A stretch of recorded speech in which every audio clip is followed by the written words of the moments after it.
Hi, I'm Jessica, And I'm Tracy. and this is She's on Top, the place where we celebrate and elevate women. And today we're going to be talking about mental health. And in particular, we're going to be talking about panic attacks. Now, I have never personally suffered from a panic attack. I've had other stuff, another video, but Jessica has. Yeah, it's a subject. It's actually was my idea to do this because I think with COVID, panic attacks are going to kind of be on the rise. It's something very near and dear and very personal to me. And so I thought it was a good subject. And because I have gone through them, you're going to interview me about them, right, Trace? Absolutely. So here goes. So Jess, what is a panic attack? Okay, so I actually wanted to get the textbook definition. So I looked it up, I Googled it, and it says a panic attack is a sudden episode of intense fear that triggers severe physical reactions when there is no real danger or apparent cause. Panic attacks can be very frightening. When panic attacks occur, you might think you're losing control, having a heart attack, or even dying. Wow, that sounds pretty scary. And like I said before, I've had other things, anxiety, definitely, bouts of depression, not feeling great, but never that, like not feeling like a heart attack. So what does it feel like? It's actually a brilliant definition because it feels exactly like that, and which makes you feel like that's why it's so bizarre, because you feel like you're going crazy. And I remember describing it to somebody and saying it's like, imagine you're standing in line at the bank and you're gonna withdraw some money or whatever, and all of a sudden you just get this total fear, dread. And I said it feels pretty much as if you're standing on the train tracks and a train was coming at you a million miles an hour, but you're standing at a bank lineup. So it's awful because it makes no sense. But the fear and dread is exactly the same as if you're about to die. Wow. And what actually causes them? Like, do certain situations bring them on? Are they sporadic? Is that what brings these panic attacks on? Well, it's funny because when it happened to me, I was in my 20s. And I should also say for everybody, there's different physical symptoms. Like most people have the heart racing or whatever. For me, it would start with like an ache in my arms. It was like the whole upper part of my body was bracing. And so that was part of it as well. So in terms of what they feel like, that's what the mental feels like. But my physical, it was like like my arms would literally ache. So, where it shows up physiologically is different for everybody. I had them happen in my 20s, and different things bring them on. It can be hereditary. My mother suffered from panic attacks in her 20s as well. So I do think you have a physiological tendency towards them.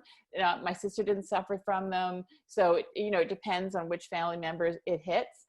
But when I had them hit, I went to a therapist at school. I was at university. And so I can only talk about the way she explained it to me. People may have different interpretations, but she said basically it usually happens after 1 to 3 major events or traumas.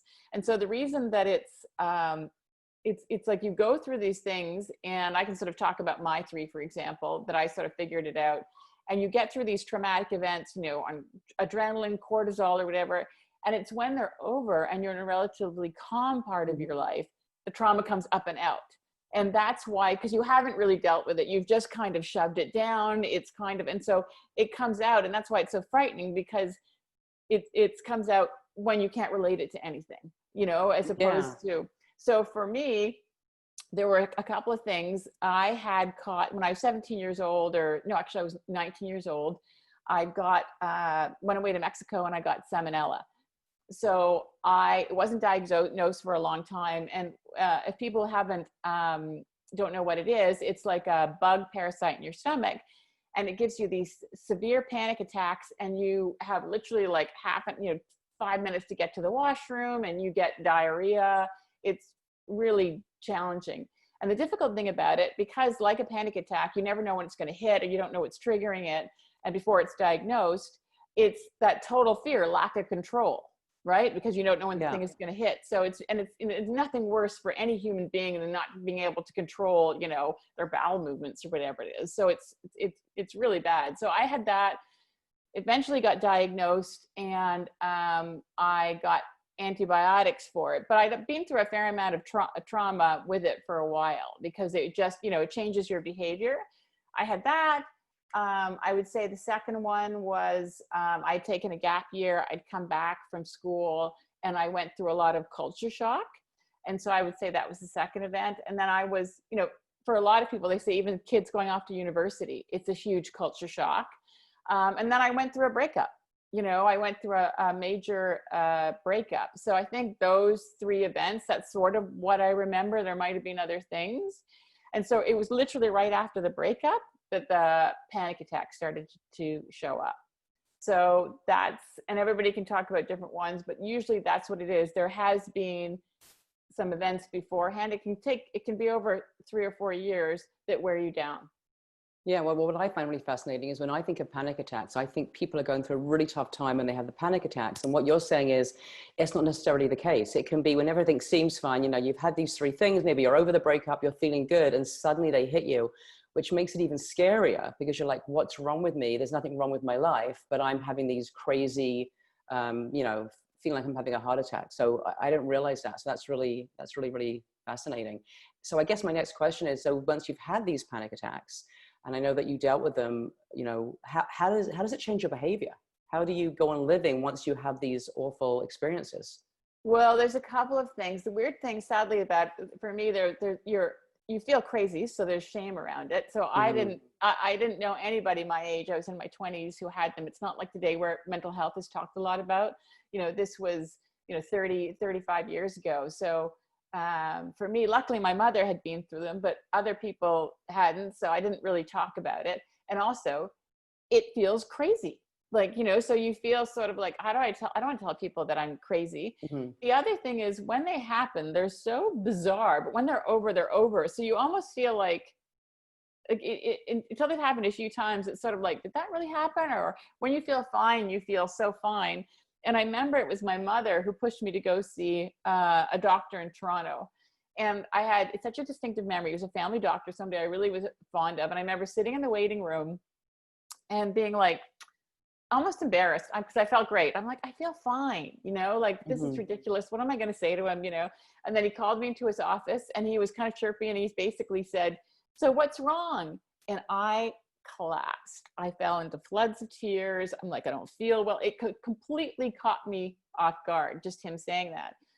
So what I did is I was put on Xanax and basically, because the other thing that happened, because I was also having nightmares at night. So you get exhausted, you know, I was having crazy dreams that were waking me up. So I was put on a mild form of Xanax. I would take one at night, help me sleep, which was really, really helped during the day, and one during the day. And I was on those I took them for about a year. And then I just weaned myself off. Like I was kind of like, went down to one and then I carried them kind of around in my purse for a while, knowing that I had them. And then I eventually just didn't need them anymore. I did that combined with therapy. So like I said, I found this amazing therapist at school. And so the combination, you know, it took me, you know, it's not a fast recovery, but one, finding out that I wasn't crazy, two, getting a little bit of relief. That's why I always say to people, don't be afraid of taking drugs or anything, because you know, I did. And it just helped me for the first year, just to get even enough to be able to deal with it. Yeah, well, I think you're so brave. I'm really grateful that you talk about this because there is so much shame around mental health, but around panic attacks. We all want to just be seen as normal. So I think talking about it is huge. So thank you so much for talking about it. I hope people out there are listening and that they, you know, it helps them, or they, you know, if anybody has any tips that they would like to share with us, you know, we really think that right now with COVID, there's so much going on that we need all the help that we can get, and we want to try and help everybody. We'd love your advice. I'm sort of rambling here, but I guess the thing is, I know you and I talked about it briefly, and you said that you found it was a gift. And so I was like, what? You went through this crazy time and you had to, you know, you took drugs and it was awful and you had to go through therapy and you were ashamed of it. Where is the gift in that?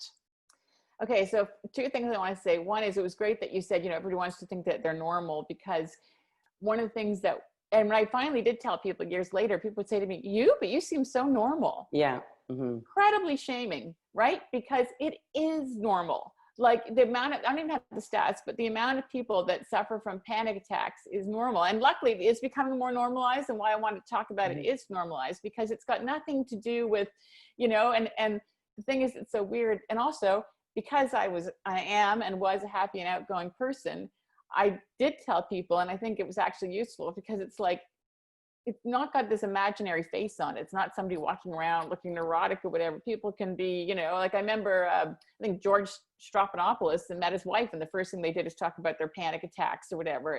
It's very normal. So not to go on about that. Here's the gift. I had this happen in my early 20s.